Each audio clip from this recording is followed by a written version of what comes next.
So there's a big election happening next Tuesday on the 5th of November. Remember, elections and politics are about polarizing people.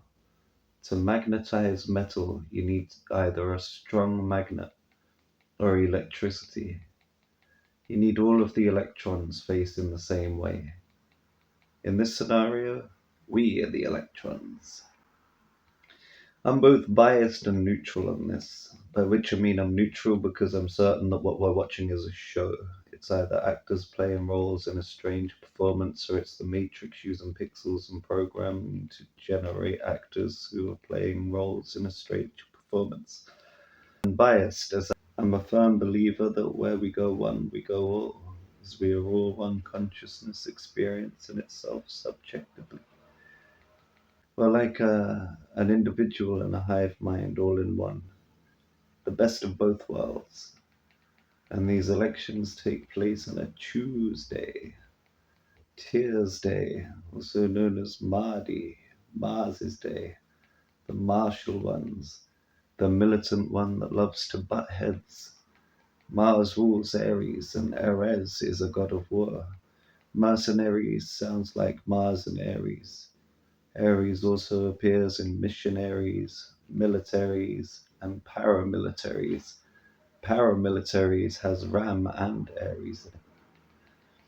Mars is wars if you flip the M. And you know what Mars is backwards? It's Ram.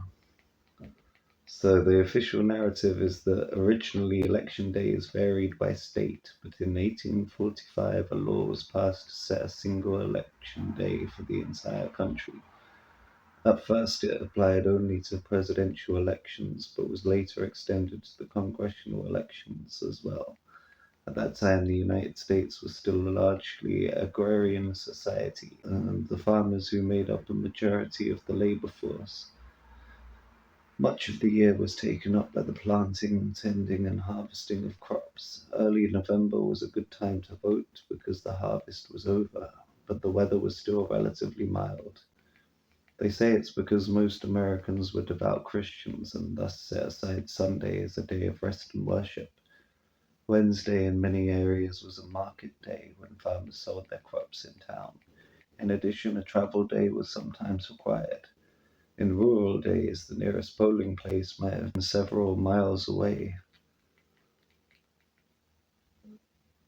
and in an era before automobiles, getting there could take a while. If people couldn't use Sunday or Wednesday as their travel day, then that meant election day couldn't be on Monday or Thursday either. Tuesday was perceived as the best option. So what was wrong with Friday or Saturday? I'm sure their decision to put the most polarizing day of the year on Tears Day had nothing to do with Mars or any of the other war gods. I'm sure they didn't mean for it to land when the sun is in Scorpio every year either. Also ruled by Mars. That's a definite coinkydink.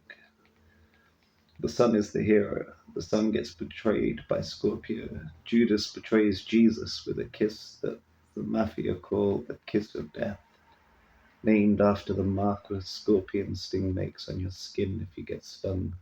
The sting from a scorpion can be fatal. The hero gets betrayed in the Masonic theater that they call the US presidential election, or the US us election, as we are all one. In 2016, the hero was Hillary, and she was betrayed by the Orange Man, who seemed to have won just from memes alone.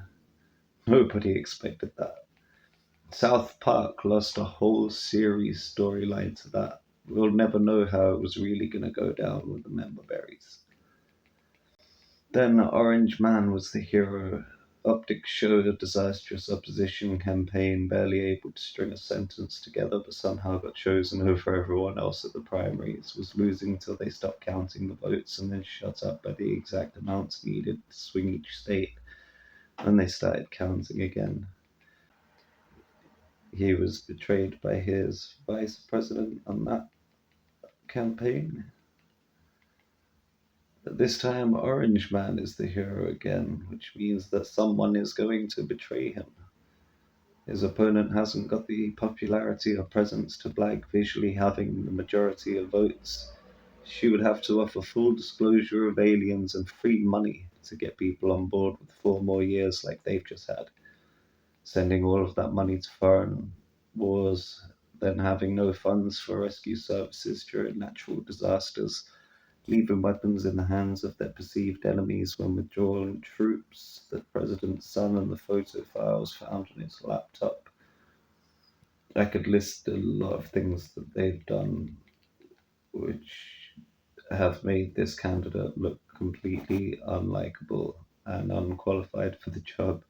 Her word salads, her history of locking people up for their kids missing school, and her laughing about sending people with large sentences to prison for cannabis use, and laughing about her using some in her past. But I believe this show is likely to get more extreme.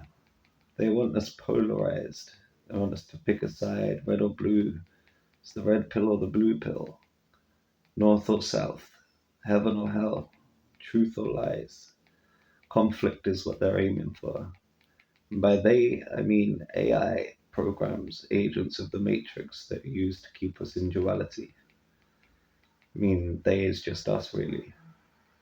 If you want a game of chess, you need a strong opponent.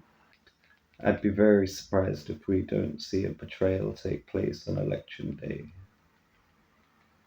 In fact, I'd feel quite betrayed. Thanks for watching. Stay tuned for more.